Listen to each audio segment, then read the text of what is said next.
मित्रांनो, जगप्रसिद्ध investor Warren Buffett यांना एकदा एक प्रश्न विचारण्यात आला होता आणि तो प्रश्न असा होता की तुम्ही एवढे चांगले स्टॉक्स, एवढ्या चांगल्या कंपन्या निवडता, तसं आम्हाला निवडायचं असेल तर आम्ही काय करावं? आणि वॉरन बफेनी लगेच उत्तर दिलं त्याचं की तुम्हाला सुरुवात ॲन्युअल रिपोर्ट वाचण्यापासून करायचे आहे. त्याच्यावर पुढचा प्रश्न आला की मग कुठल्या कंपनीचा ॲन्युअल रिपोर्ट वाचायचा? तर वॉरन बफे यांनी सांगितलं सुरुवात ए पासून करा. म्हणजेच काय, ABCD नावापासून सुरू होणाऱ्या सगळ्या कंपन्यांचे ॲनालिसिस करा. अर्थात आपल्याला एवढ्या सगळ्या कंपन्यांचे ॲनालिसिस करणं शक्य नाही, पण तरीसुद्धा लक्षात आलंच असेल आपल्याला की कुठल्याही कंपनीचा जर दीर्घकाळ गुंतवणूक करायची असेल तर त्याचा अभ्यास सुरूच होतो ॲन्युअल रिपोर्टपासून. फंडामेंटल ॲनालिसिसची सगळ्यात महत्त्वाची गोष्ट आहे ॲन्युअल रिपोर्ट.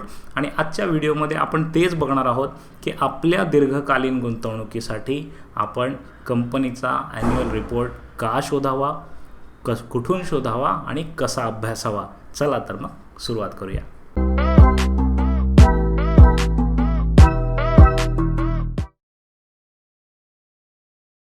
मित्रांनो, जसा एखादा विद्यार्थ्याचा वर्षभराचा अभ्यास त्याच्या रिपोर्ट कार्डवर शेवटी दिसतो, अगदी तसंच कंपनीचा जो परफॉर्मन्स आहे तो आपल्याला त्याच्या ॲन्युअल रिपोर्टमध्ये दिसतो. आणि जेव्हा आपण एखाद्या स्टॉकमध्ये दीर्घकालीन गुंतवणूक करतो, इक्विटी इन्व्हेस्टर बनतो, त्यावेळेला आपण त्या कंपनीचे पार्शली मालक बनतो आणि मालकांना प्रेझेंट केलेला हा रिपोर्ट आहे ज्याच्यामधून आपल्याला कंपनीने गेल्या वर्षभरात काय केलं आणि पुढे कंपनीचा पर्स्पेक्टिव्ह काय आहे, पुढे कशाप्रकारे पुढे जायचा विचार आहे कंपनीचा, ते पण आपल्याला समजतं. आणि म्हणून आपण ॲन्युअल रिपोर्टचा अभ्यास केला पाहिजे. सगळ्यात पहिल्यांदा ज्या ज्या कंपन्या लिस्टेड आहेत त्यांना त्यांचा ॲन्युअल रिपोर्ट त्यांच्या वेबसाईटवर अपलोड करणं कंपल्सरी आहे आणि त्याच्यामुळे सगळ्या लिस्टेड कंपन्यांचा ॲन्युअल रिपोर्ट तुम्हाला ऑनलाईन मिळेल. त्याच व्यतिरिक्त स्क्रीनर असेल किंवा मनी कंट्रोल असेल, अशा साईट्सवर पण तुम्हाला ॲन्युअल रिपोर्ट्स मिळतील. आता मी तुम्हाला कंपनीच्या वेबसाईटवरून कसा डाउनलोड करायचा ते दाखवणार आहे.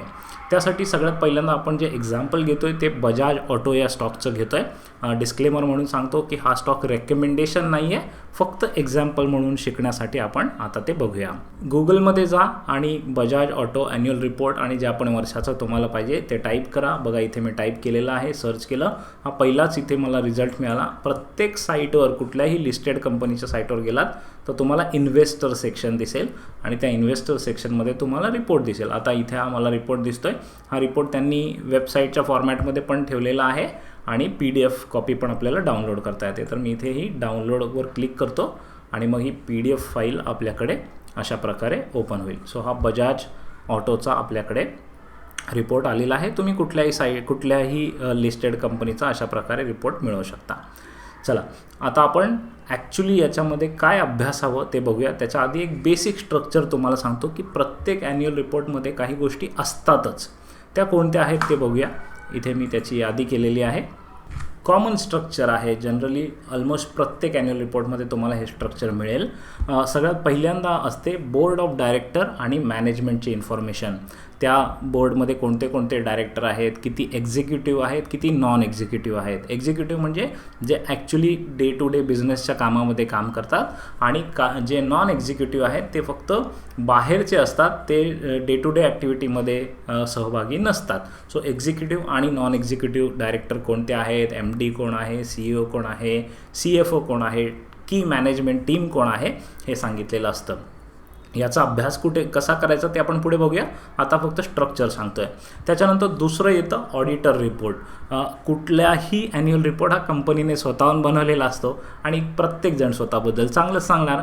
तर ऑडिटरचा रिपोर्ट खूप महत्त्वाचा असतो, कारण ऑडिटर हे थर्ड पार्टी असतात, बाहेरचे असतात आणि ते पुन्हा ऑडिट करून सांगतात की कंपनीने जो रिपोर्ट बनवला आहे त्याच्यासाठी जे त्यांनी रूल्स पाळलेले आहेत ते योग्य रूल्स आहेत. त्यांनी मनाला येतील तशा प्रकारे हे रिपोर्ट बनवलेला नाही आहे. Okay, specially financials. तर म्हणून ऑडिटर्स रिपोर्ट येतो. त्याच्यानंतर तिसरं येतं चेअरमन लेटर. हे काही रिपोर्ट्समध्ये असतं, काही रिपोर्ट्समध्ये नसतं, पण चेअरमन शेअरहोल्डर्सना उद्देशून एक पत्र लिहितो. साधारण 1-2 पानाचं असतं आणि चेअरमनचे विचार आणि कंपनीचा प्रोग्रेसबद्दल त्याचं काय मत आहे ते मांडलेलं असतं. त्यानंतर येतं कॉर्पोरेट गव्हर्नन्स रिपोर्ट.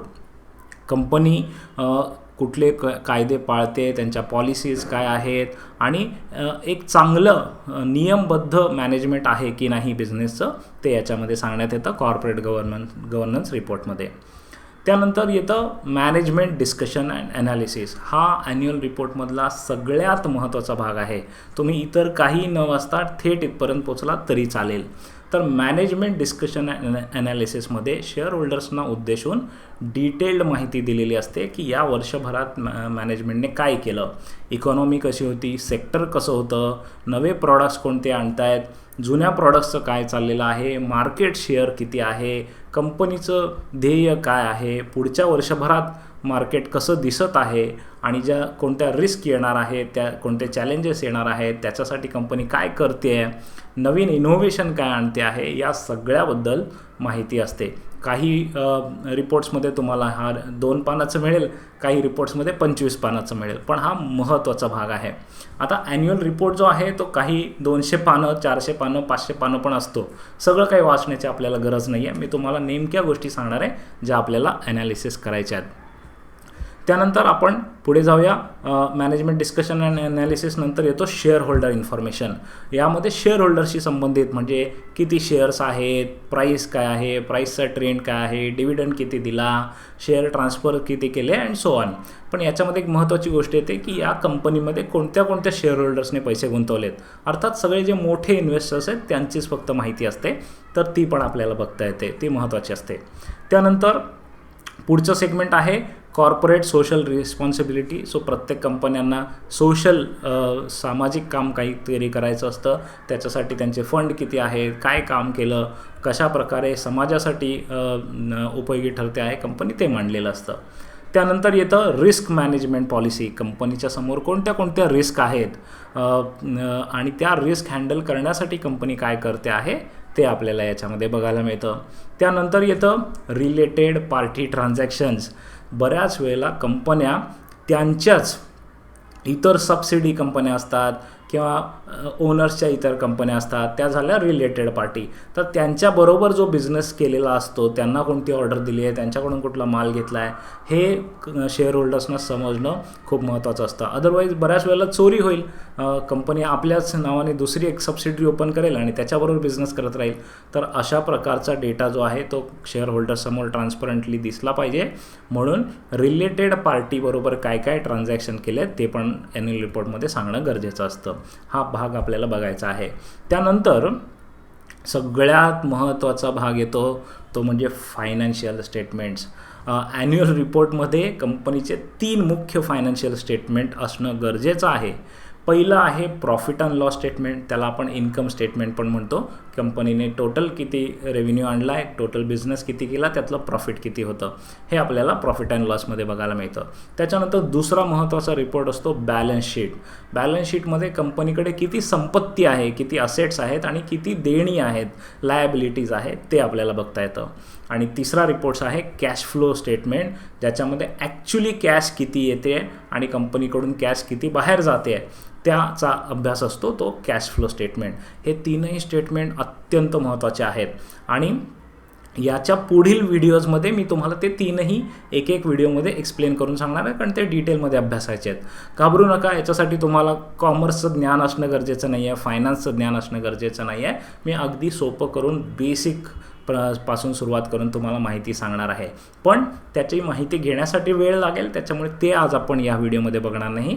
तर ॲन्युअल रिपोर्टमध्ये आत्तापर्यंत आपण बघितलं की 2 भाग मुख्य आहेत. एक आहे क्वालिटेटिव्ह इन्फॉर्मेशन, जी डिस्क्रिप्टिव्ह इन्फॉर्मेशन आहे ती आपण या व्हिडिओमध्ये बघणार. दुसरी आहे क्वांटिटेटिव्ह, म्हणजे नंबर्स, आकडे, जे आपण पुढील व्हिडिओजमध्ये बघणार आहोत. ओके, सो आपला हा फंडामेंटल ॲनालिसिसची पूर्ण सिरीजच तयार होईल. सुरुवात आपण ॲन्युअल रिपोर्ट कसा वाचायचा इथपासून करतोय. चला, तर मग आता आपण जो ॲन्युअल रिपोर्ट डाउनलोड केलेला आहे त्याच्याकडे जाऊया आणि त्या ॲन्युअल रिपोर्टमधल्या ज्या मुख्य गोष्टी कुठल्या बघायच्या ते मी तुम्हाला सांगतो. हे ॲन्युअल रिपोर्टचं फर्स्ट पेज आहे. स्क्रोल करतो आणि इथे आपल्याला इंडेक्स दिसते बघा, कंटेंट दिसते. तर या कंटेंटमध्ये बोर्ड ऑफ डायरेक्टर्सची माहिती आहे, या कंपनीचे कोणते डायरेक्टर्स, त्याच्यानंतर मॅनेजमेंट टीम काय आहे, त्याच्यानंतर चेअरमन्स लेटर. ओके, चेअरमनचं जे लेटर आहे शेअर होल्डरसाठी ते आहे. त्यानंतर मुख्य भाग आहे मॅनेजमेंट डिस्कशन अँड ॲनालिसिस. त्यानंतर पुढे डायरेक्टर्स रिपोर्ट येतो, ज्याच्यामध्ये CSR ॲक्टिव्हिटी वगैरे आहेत. त्यानंतर येतं कॉर्पोरेट गव्हर्नन्स रिपोर्ट, मग येतो जनरल शेअर होल्डर इन्फॉर्मेशन आणि हा झाला नॉन फायनान्शियल म्हणजे क्वालिटेटिव्ह डेटा आणि त्याच्यानंतर येतो फायनान्शियल डेटा स्टँड अलोन आणि कन्सॉलिडेटेड. याच्याबद्दल पण मी तुम्हाला थोड्याच वेळात सांगणार आहे. तर आता जर तुम्ही बघितलं याच्यामध्ये आपल्याला पहिल्यांदा बोर्ड ऑफ डायरेक्टर्सची माहिती घ्यायची आहे, दुसऱ्यांदा मॅनेजमेंट डिस्कशन अँड ॲनालिसिस आणि तिसरं जनरल शेअर होल्डर इन्फॉर्मेशन. हे 3च चॅप्टर आपल्यासाठी ॲज अ इन्व्हेस्टर महत्त्वाचे आहेत. ओके, आपल्याला रिसर्च नाही करायचे याच्यावर, तर इन्व्हेस्ट करायचे आहेत पैसे आणि त्यामुळे आपल्याला ॲज अ बिझनेस ओनर किंवा ॲज अ इन्व्हेस्टर याचा अभ्यास करायचा आहे. आणि म्हणून आपण क्विकली पहिल्यांदा बोर्ड ऑफ डिरेक्टर्सकडे जाऊया. सो मी त्याच्यावर क्लिक करतो आणि बघा इथे आपल्याला सगळ्या बोर्ड ऑफ डिरेक्टर्सची नावं समजतील. ते कोण आहेत, काय पोझिशन आहे, कोण एक्झिक्युटिव्ह आहेत, कोण नॉन एक्झिक्युटिव्ह आहेत. अर्थात हे बघून नुसती नावं बघून आपल्याला काही कळणार नाही आहे. तर आपल्याला काय बघायचं आहे, हे जे मोठे मॅनेजमेंट की रोल्स जे आहेत CEO, CFO, CTO, executive directors, MD याच्यामध्ये काही बदल झाला आहे का. ओके, गेल्या वर्षी वेगळा CFO होता, आत्ता वेगळा आला आहे का. मग हा बदल झाला असेल तर तो का झाला आहे. कारण जनरली मोठ्या पोझिशनचे लोक जॉब किंवा त्यांची पोझिशन कधी सोडतात, जेव्हा त्यांना वाटतं की आता ह्या कंपनीत काही चुकीचं होतं आहे किंवा काही पुढे भरोसा नाही आहे. ओके, आणि त्यावेळेला ते चांगल्या अपॉर्च्युनिटी शोधून बाहेर जातात. आणि म्हणून लक्ष ठेवायचं आहे आपल्याला की मागच्या रिपोर्टमध्ये कोण होतं आणि या रिपोर्टमध्ये बदल झालेला आहे का. तर ही एक पहिली गोष्ट आपल्याला चेक करायची आहे. त्यानंतर जसं मी म्हटलं याच्यामध्ये तुम्हाला कंप्लीट ही मॅनेजमेंट टीम दिसेल. उदाहरणार्थ इथे आता राजीव बजाज MD आणि CEO आहेत आणि त्यांची सगळी टीम आहे ती तुम्ही बघू शकता. त्यानंतर चेअरमनचं लेटर येईल. ओके, सो आपल्याला पहिला भाग आपण बघितला की बोर्ड ऑफ डायरेक्टर्समध्ये कोण आहे, मॅनेजमेंट टीममध्ये कोण आहे. पुन्हा आपल्या इंडेक्समध्ये जाऊया आणि आता मी थेट उडी मारतो मॅनेजमेंट डिस्कशन ॲनालिसिसकडे. हा माझ्या मते सगळ्यात महत्त्वाचा भाग आहे आणि हा स्टार्ट टू एंड पूर्ण वाचायचा आहे तुम्हाला. Okay, so management discussion and analysis या भागामध्ये आपण आलो. याला मी थोडंसं मोठं करतो. ओके, हे बघा मॅनेजमेंट डिस्कशन अँड ॲनालिसिस या भागामध्ये आलो. सुरुवात याची इंडियन इकॉनॉमीपासून झालेली आहे. उदाहरणार्थ त्यांनी सांगितलं की India will have posted the highest GDP growth in 2024. त्याच्यानंतर पुढे तुम्हाला GDPची ग्रोथ कशी झालेली आहे, वर्ल्ड इकॉनॉमिक आउटलुक कसा आहे, पूर्ण ओव्हरऑल पिक्चर आपल्याला याच्यात दिसतं. त्यानंतर काही की नंबर्स, की आकडे, महत्त्वाचे आकडे सांगितले आहेत. उदाहरणार्थ इथे नेट सेल किती झाला, 43,000 करोड, 23% वाढला गेल्या वर्षीपेक्षा. मग त्याच्यानंतर टोटल ऑपरेटिंग इन्कम 23% वाढलं आहे. EBITDA म्हणजे जे ऑपरेटिंग प्रॉफिट आहे 35% वाढलं आहे. प्रॉफिट आफ्टर टॅक्स 33% वाढलं आहे आणि ॲक्च्युअल प्रॉफिट आफ्टर टॅक्स जे आहे ते 33% वाढलं आहे. हे बेसिक नंबर्स आपल्याला इथे मिळत आहेत. ओके, अजून खाली स्क्रोल करून जाऊया. मॅनेजमेंट डिस्कशनमध्ये बरीच इन्फॉर्मेशन असते. त्याच्यानंतर थोडी फायनान्शियल इन्फॉर्मेशन येते. टोटल मार्जिन किती आहे, कसं वाढलं आहे. ओके, तो डेटा तुम्हाला इथे बघता येईल. हा वाचायचा आहे आपल्याला. त्याच्यानंतर अगेन फायनान्शियल डेटा मिळेल तुम्हाला, स्नॅपशॉट मिळेल की प्रॉफिट कसं वाढतं आहे, कशा प्रकारे वाढतं आहे, दर वर्षानुसार ते वाढत गेलेला आहे का. हा सगळा डेटा तुम्हाला इथे कम्पेअर करता येतो की या कंपनीचा परफॉर्मन्स कसा झालेला आहे. ओके, सो 2009 पासूनचा डेटा इथे आपल्याला मिळतो. एका स्नॅपशॉटमध्ये कळतं की कंपनीची प्रोग्रेस कशी झाली आहे. देन त्याच्यानंतर येतं कंपनीचा ॲक्च्युअल बिझनेस काय आहे. तो प्रत्येकाला ज्याला शेअर मार्केटमध्ये फंडामेंटल ॲनालिसिस करायचा आहे त्याला ती कंपनी काय आहे, कुठल्या प्रॉडक्ट्समध्ये आहे, त्यांचं मार्केट शेअर काय आहे, त्यांच्याकडचं कॉम्पिटिटिव्ह ॲडव्हान्टेज काय आहे, का ती कंपनी भविष्यात वाढणार आहे याचा अभ्यास करायचा असतो. तो आपल्याला इथे सुरू होतो. ओके, सो बघा इथे त्यांनी सांगितले डोमेस्टिक बिझनेस त्यांचा काय आहे, कसं करतो आहे, एक्सपोर्ट्स, त्याच्यानंतर मोटरसायकलचा बिझनेस, स्पेशल KTM ट्रायम्फच्या सारख्या नव्या मोटरसायकलचा बिझनेस, कमर्शियल व्हेकलचा बिझनेस आणि चेतक EVचा बिझनेस. सो त्यांचे केवढे सारे मल्टिपल बिझनेसेस आहेत. त्यानंतर त्या प्रत्येक बिझनेसचा परफॉर्मन्स आपल्याला इथे मिळतो. डोमेस्टिक म्हणजे देशांतर्गत आणि एक्सपोर्ट्स देशाच्या बाहेरचा. अगेन 22, 23, 24 मागच्या 3 वर्षाचा डेटा तुम्हाला दिसतो आहे की ग्रोथ होते का की कमी होतो आहे बिझनेस. सो उदाहरणार्थ इथे आपल्याला दिसतो आहे डोमेस्टिक सेल्स 89 लॅक्सवरून 1 करोड झाला आणि त्याच्यानंतर 1 करोड 16 लॅक्स झाला. हे युनिट्स आहेत, नंबर ऑफ युनिट्स आहेत, तर तो वाढलेला आहे. मग त्याच्यावरचा मार्केट शेअर आपल्याला इथे दिसतो आहे. बजाज ऑटोचा मार्केट शेअर वाढला आहे की कमी झाला आहे किंवा तेवढाच आहे ते पण आपल्याला कळतं. त्याच्यानंतर आणखीन खाली जाऊया. इथे आपल्याला मार्केट सेगमेंट्स मिळतात की ते जे बाईक्स विकत आहेत त्या बाईक्सकडे ते कसं बघतात. एक 100 CCची सेगमेंट लो एंड सेगमेंट, दुसरी 125 CCची हाय एंड सेगमेंट आहे, कुठल्या सेगमेंटमध्ये ते फोकस करतायत. त्याच्यानंतर नवं सेगमेंट जे प्रो बाईकिंग आहे, जे हाय व्हॅल्यू बाईक्स आहेत KTM सारख्या, त्यांच्याबद्दल त्यांचं काय चाललेलं आहे, ग्रोथ होते का. ओके. देन त्यांचे नवे प्रॉडक्ट्स कुठले आहेत, उदाहरणार्थ चेतक EV आहे, त्याचा पण EV हे एक नवीन सेगमेंट आहे, त्याचा सेल कसा वाढलेला आहे ते आपल्याला इथे दिसतं आहे. देन 3 व्हीलर सेगमेंट, रिक्षाचं सेगमेंट, अगेन त्याच्यामध्ये इंडस्ट्रीचा सेल किती झाला आहे, बजाज ऑटोचा त्याच्यामध्ये किती सेल आहे, बजाज ऑटोचं मार्केट शेअर किती आहे, त्याच्यामध्ये हा डेटा आहे त्यांनी इकडे दिलेला आहे. देन आणखीन खाली गेलं तर सेम डेटा तुम्हाला एक्सपोर्ट्सचा मिळेल. मग येतं R&D, प्रॉडक्ट्स डिटेल्स, की यांचे कोणते नवे प्रॉडक्ट मार्केटमध्ये येणार आहेत. कारण फ्युचर ग्रोथ कुठून येणार, जर नवे प्रॉडक्ट आले तर तिथून तुम्हाला कल्पना येईल. आईस प्रॉडक्ट्स म्हणजे इंटरनल कंबशनचे, म्हणजे उदाहरणार्थ पेट्रोलवर चालणाऱ्या गाड्या, तर त्यांच्यामध्ये कुठलं नवीन प्रॉडक्ट्स ते आणत आहेत. पल्सरला रिलॉन्च करतायत, त्याच्यानंतर अजून पल्सरचे आणखीन मॉडेल्स आणत आहेत, त्याच्यानंतर सिंगल डिस्क आणि ट्विन डिस्कचे आणखीन नवे मॉडेल्स आणत आहेत. मी डिटेल वाचत नाही आहे, पण तुम्हाला इथे लक्षात येईल की कोणते कोणते नवे प्रॉडक्ट्स आता ते लॉन्च करणार आहेत लवकरच, त्याच्यावर काम चालू आहे त्यांचं. त्यानंतर अगेन जे इम्पोर्ट करणार आहेत प्रॉडक्ट, उदाहरणार्थ ट्रायम्फ किंवा हाय एंड ज्या स्कूटर्स आहेत त्या KTM, त्याचं पण तुम्हाला माहिती मिळेल की कुठले आता ते लॉन्च करणार आहेत, का लॉन्च करणार आहेत, कुठल्या कॉम्पिटिशनला कोणाला कॉम्पिटिशन द्यायसाठी आहे ते तुम्हाला रिपोर्टमध्ये समजेल. त्याच्यानंतर EV, नव्या इलेक्ट्रिक व्हेकल जे आहेत ते एक वेगळं सेगमेंट आहे. त्याच्यामध्ये चेतक आहे, रिक्षा पण ते आता इलेक्ट्रिक रिक्षा त्यांनी लॉन्च केलेली आहे. तर या सगळ्या गोष्टी तुम्हाला इथे प्रॉडक्टशी रिलेटेड बघता येतात.